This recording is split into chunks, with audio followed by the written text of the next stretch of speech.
Olá, seja muito bem-vindo ao canal Inferiores em Foco. Eu sou Robson Massi, criador do canal, e hoje nós vamos conversar o que você precisa avaliar no seu paciente que passou por uma cirurgia do ligamento cruzado anterior. Mas antes, não esquece de curtir, compartilhar e se inscrever no canal para você ficar por dentro dos próximos vídeos. Então, bora pro vídeo.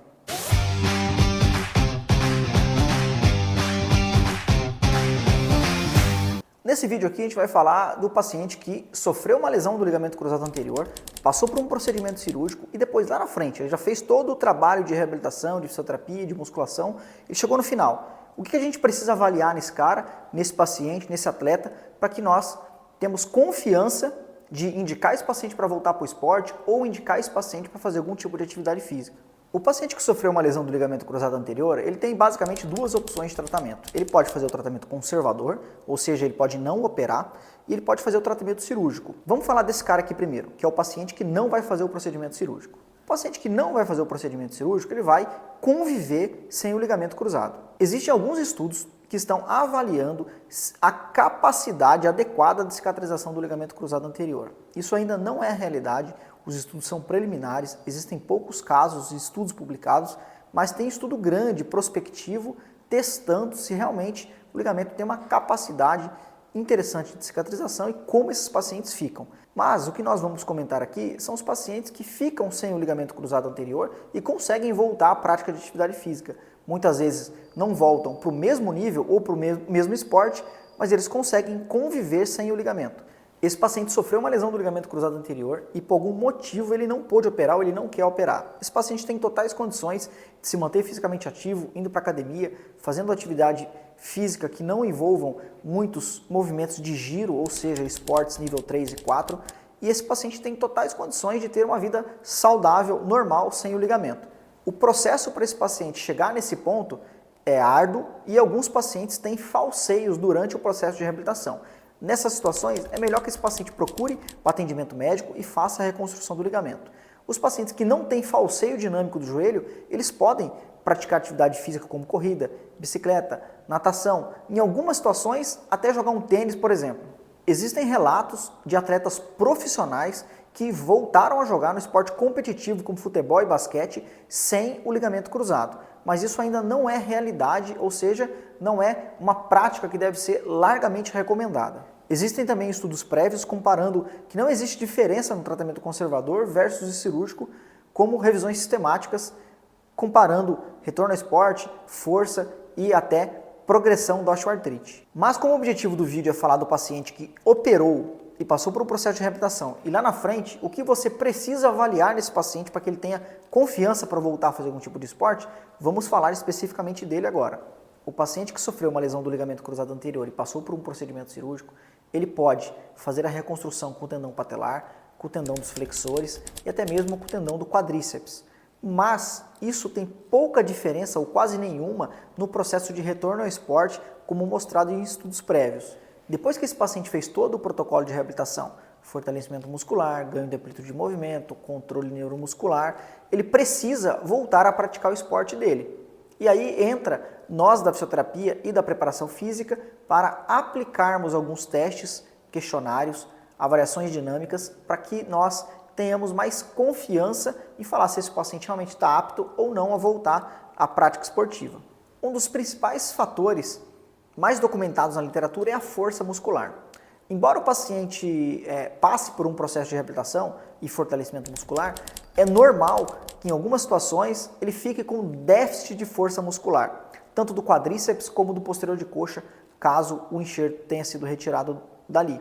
Nessa situação, é importante que nós da fisioterapia consigamos mensurar durante o processo de reabilitação a progressão da força desse paciente, com um dinamômetro manual, por exemplo. O padrão ouro para avaliação de força muscular nesse tipo de paciente é um teste isocinético. Existe uma boa confiabilidade também e confiança para liberar o paciente para o esporte com um dinamômetro manual. A força muscular já teve um peso muito grande quando a questão era retorno ao esporte. Hoje em dia, a força muscular ou desequilíbrio muscular é uma das variáveis importantes para esse paciente retornar ao esporte. Alguns estudos colocam cerca de 10% de déficit de força muscular do lado operado para o lado não operado como sendo apto para que esse paciente consiga voltar ao esporte. Se ele tem 50 kg de torque na perna esquerda, ele pode ter até 45 kg de torque na perna direita, ou seja, a perna operada. Outra variável também importante é a relação quadríceps isquiotibial, ou a relação agonista-antagonista.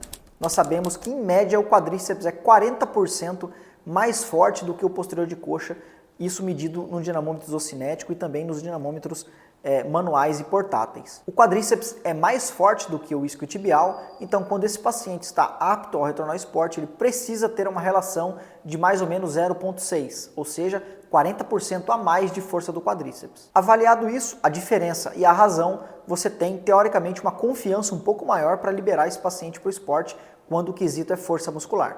Uma outra variável é a amplitude de movimento. Esse paciente precisa, e nós esperamos que sim, que ele tenha a extensão total e a flexão completa do joelho quando esse paciente já está no processo final de reabilitação. Caso esse paciente não tenha extensão completa, por exemplo, ele pode desenvolver dor anterior no joelho e até déficit de força muscular ou ativação do quadríceps por conta desse déficit. Então é importante que você consiga ganhar essa extensão completa logo no começo do protocolo. Outra variável são testes dinâmicos. Nós temos descrito na literatura os rope testes, que são os testes de salto unipodal, triplo rope test, crossover rope test, lateral rope test, são alguns dos testes que você pode aplicar de forma dinâmica para que esse paciente consiga colocar à prova a estabilidade funcional do ligamento. A partir do momento que ele consegue realizar esses saltos unipodais, você vai mensurar também a distância e a qualidade desse salto. Por exemplo, o paciente que vai fazer um triplo rope test, ele atinge 3 metros, 4 metros, 6 metros na perna não operada, é esperado que ele atinja pelo menos 10% também de déficit na perna operada. Se ele saltou 6 metros, você vai subtrair 10% disso, é o ideal que ele consiga atingir na perna operada.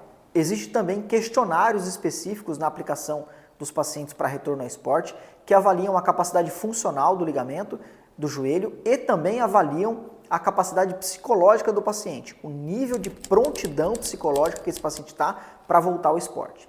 Lembrando que esse paciente fica cerca de 9 meses até um pouco mais na reabilitação e a carga psicológica, a carga de desempenho psicológico desse paciente é totalmente afetada quando o paciente passa por um processo desse. Então é importante que você use questionários para saber o nível de prontidão psicológica para que daí você tenha uma capacidade melhor de orientar o paciente. Então nós falamos aqui de força muscular, amplitude de movimento, teste dinâmico de salto, que existem vários, e também nós falamos de nível de aptidão física avaliado por questionário e também nível de aptidão psicológica. Se você fizer todas essas 5 variáveis, conseguir mensurar essas 5 variáveis com o seu paciente, você vai minimizar a probabilidade desse paciente ficar mais exposto ao risco. É importante também você mensurar, além dessas 5 variáveis, a capacidade física do paciente. Durante todo esse processo, é importante que ele inclua atividades aeróbicas, atividades que simulam a prática esportiva, para que ele já tenha uma preparação física adequada. Isso é importante que o trabalho seja feito em conjunto com o preparador físico. Tudo isso somado, você vai minimizar a chance desse paciente ter uma nova ruptura e, consequentemente, voltar ao mesmo nível que ele praticava antes. Nós sabemos que não é todos os pacientes que conseguem voltar em plenitude, mas que você, avaliando essas variáveis, você pode direcionar melhor a intensidade, a capacidade e a necessidade de cada paciente. Nós vamos finalizando por aqui o vídeo, espero que você tenha gostado. Não esquece de curtir, compartilhar e se inscrever no canal e eu te vejo no próximo vídeo.